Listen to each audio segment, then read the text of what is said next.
During the Easter time, painting eggs is one of my favorite activities. This year, I wanted to try something different, something chaotic, you might say even.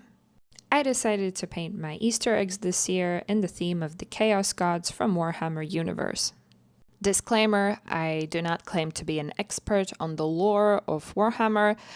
This work will be purely inspired by the artwork I've seen. The first time I encountered Chaos Gods as a concept was playing this board game quite a few years ago. And then recently, I've been learning more and more as every nook and cranny in our house is filled with my boyfriend's miniatures. So don't be mad if I get something wrong. For those of you who don't know, the Chaos Gods are these super powerful entities that basically each of them want to take over the world in their own way. There's actually 8 of them, but today for the designs we'll be using only the 4 most powerful and well-known. Khorne, the god of war, Nurgle, who's all about disease and plagues, Tzeentch, who knows everything and likes to bamboozle everyone, and finally Slaanesh, who's into pleasure, pain, and all sorts of other kinky stuff. Basically, these are like the houses of Hogwarts, if instead of values like justice and bravery, you would have murder and bloodlust. For some reason, I think this would be a super cool way to paint the eggs this year and maybe surprise someone. By the way, off topic, do you guys remember Kinder Surprise? I've heard USA doesn't have these anymore. I don't know if that's true or not, but imagine if these would have Warhammer figurines inside. You know, that'd be cool. Anyways, time to prepare our eggs for the Chaos Gods. We will start by thoroughly washing 4 raw eggs, as we will surgically remove their insides. For this, I have prepared different tools. I didn't know which one would work best, so I just grabbed anything I thought useful around the house. And the plan here was to make a hole on either side of the egg so we can safely remove everything that's inside, since we want a nice clean egg to work with.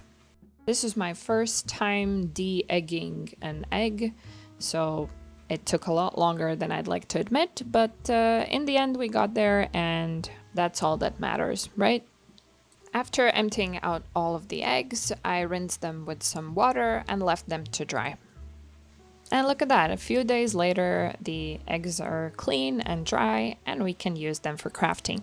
So we have 4 eggs for each of the Chaos Gods, and some of the other materials I'll be using are some polymer clay. Hopefully that'll be enough, and I found some sculpting tools I had around the house, and my boyfriend donated some bits and pieces that were left from some of his miniatures. I think these look really cool, and I think it would be fun to add them to some of the designs. The only issue is we had only Khorne and Nurgle related bits left over from miniatures, so we wouldn't have anything for the other 2 gods, and then the designs wouldn't be uniform, but we'll see if we use them. And yes, before we start sculpting, we need to do some sketches. Here are some sketches that I did before. I didn't know if I was going to go with the gods or Necrons or Space Marines or what, so those were just some ideas. But we're going with the Chaos Gods, so let's make some Chaos God egg sketches. Yes. Here I'm just trying to get some ideas on paper, not necessarily these are the end designs of each of the eggs. I'm just trying to get down the features I would like to see in the designs. But yeah, overall I think it's pretty straightforward. For Nurgle we're gonna have a slimy egg. For Khorne, there's like a lot of demons going on, so we're gonna have horns. Slaanesh will have a tongue, and Tzeentch will have some funky colors that we can play with. So here's my sketch, and it's time to start modeling our chaos eggs. I started by applying some polymer clay to the egg and using my sculpting tools to add some interesting textures. Since we're starting with Nurgle, I thought maybe organic patterns, something that reminds you of some scarring or blisters or stuff like that. And then later when we go over with some colors, if we add some green or yellow, it's gonna look sick. Get it? Sick? For some reason, In the beginning, I thought that I would sculpt the clay, then remove it from the egg, and then glue it back after baking, because I didn't think to bake the egg together with the clay. I thought maybe it was going to be too brittle or something like that. But very soon I understood it was very difficult to remove the clay without damaging the design I had made. So I decided to risk it and add all the clay on top and then just bake it together with the egg and hope for the best. And like the temperature you use to bake polymer clay isn't that high, so there's a good chance that the egg would be fine. So fingers crossed. Here I'm trying to add some miniature bits into the design by pushing it in the polymer clay, but very soon I understood it didn't look good, so I decided to go with polymer clay only. And I would have to remove them before baking anyways, so it just complicates things. As the Nurgle egg was taking shape and I was adding more and more details, I was kind of getting pretty excited. I don't know, it just, it started to look pretty cool. So I was really hoping that it's not gonna burn or explode in the oven, because that would be sad.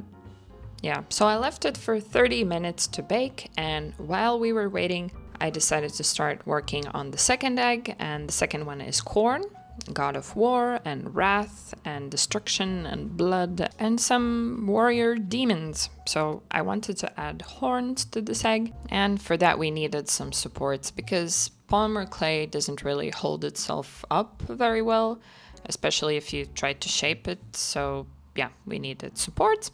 And so I added the copper wire and then slowly started adding more and more pieces of polymer clay to kind of hide it and add to the texture. If the previous egg was more slimy than this one, I kind of wanted to make it more menacing, violent looking. So I was thinking fleshy demons from Doom. I tried to add like this rib cage on top in hopes that it would look a bit more menacing, but I think I did a bad choice with the shape of the horns because later you'll see, at least I think, they kind of look a bit more cute. I think there were horn shapes that would definitely fit better, but hindsight 2020, you know, it is what it is. By the way, here I'm adding the final details before baking. I'm very sorry for doing it outside of the camera shot. I guess I was so into sculpting that I didn't notice what was happening. By the way, update, the egg did not explode. Yay! All the details are there and I just love working with polymer clay. I hadn't used it for a while. Oof. Coming up next, Slaanesh. Somehow I already knew that this egg would cause me a lot of pain. Oh my god, I swear this pun was not on purpose. But it's true, like the design in the end was something completely different than what I imagined. Well, I decided to go for the tongue.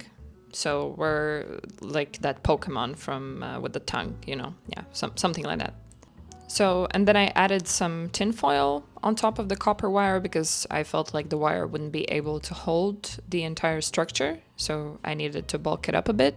By the way, I don't know what exactly I'm doing, so I'm kind of winging it. That's why it looks like it's all over the place, which it is. And basically the plan was to make this tongue thing and then attach it back to the egg and somehow make it work. And I thought it was going well until Slaanesh had a different plan. It broke. The egg broke. I'm not gonna lie, at this point I kind of panicked and then I thought, okay, we'll do it your way. And we made it part of the design. So I decided to put the tongue inside and the tongue would be coming out of the egg. So for this to work, I really needed to reinforce the foundation of where the egg was holding on to because the tongue was really heavy. So I kind of needed something to counteract that. So I added a lot of polymer clay on the bottom. And I also had to be very careful because as I was adding more polymer clay, more of the eggshell bits were coming off and it was just breaking and breaking. So yeah, this was a nightmare. But in the end, I think this is actually one of my favorite designs that I did because it's kind of unique in its own way. And I'm also very proud of myself that I didn't lose my shit when the egg broke. And finally, we have Zinch. I loved working on Zinch. This was the fastest and easiest egg to make. Maybe it was because I already had experience with the previous ones and I already knew what I was doing. Or maybe it was going smoothly because it was all part of Zinch's plan. Zinch knows everything. Zinch already knows what this egg looks like in the end. Zinch knows you're watching this video. But yeah, I added a bunch of eyes and then I tilted the egg to the side. You know, maybe he's looking at everyone from a different angle or something. And here's all our beautiful eggs right after baking. I think we're looking good. I think it's giving Demon Fabergé. I'm not sure if that's how you pronounce it, but anyways, we will add primer on top for a nice even layer so everything is the same color. And painting is much easier afterwards. I'm really happy with the results so far. This is after 2 hours of drying, so I was kind of impatient. I wanted to take them off as soon as possible. Actually, you have to wait like 24 hours, but I just couldn't wait. And turns out the double-sided tape was super sticky. I had a hard time to get the eggs off of it, especially Slaanesh. I was even scared to touch it at first. But all was fine. Just some gentle handling and no eggs were harmed in the process. And this actually means it's time for the next and final step, which is the painting.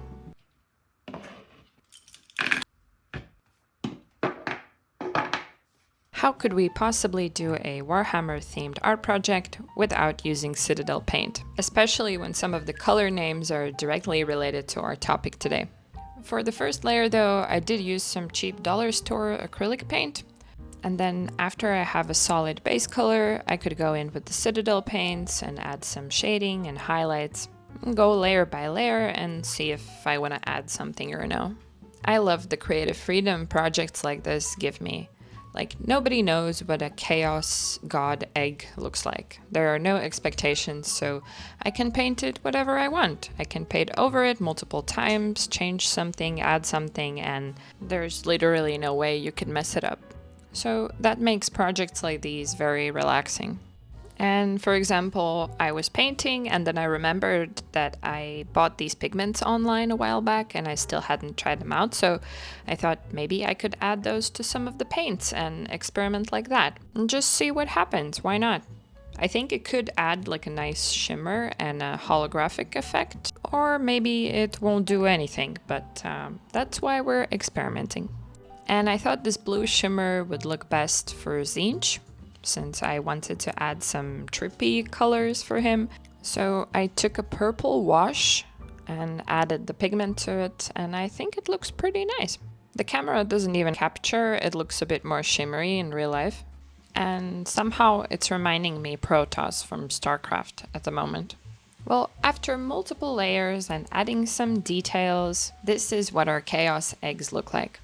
I think I haven't had this much fun with a creative project in a long time. And I hope it was interesting for you to watch the process as well. Each of our eggs turned out to be unique and maybe made us think outside of the box. And all of them definitely will make for very cool Easter decorations this year. So thank you so much for watching, and I'd appreciate a like and subscribe to the channel. I'll see you guys in the next video. Bye bye!